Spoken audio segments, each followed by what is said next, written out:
Today we get to read out of Psalm 111 verse 5. He provides food for those who fear Him. He remembers His covenant forever. Here is your word for today.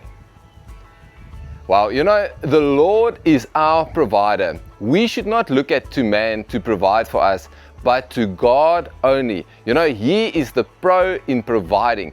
He is the one that looks after us for all of our needs. If we just walk with Him, if we walk in the fear of the Lord, knowing that we cannot do life without Him, He is everything to us, and we surrender our lives to Him.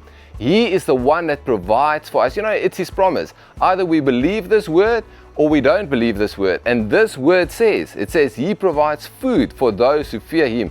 He remembers His covenant forever. He has a covenant with you and with me if we surrender to Him. And He is our provider. Today we get to walk in the fear of the Lord, and we get to walk in His promise that He will provide for us. We get to walk with Jesus.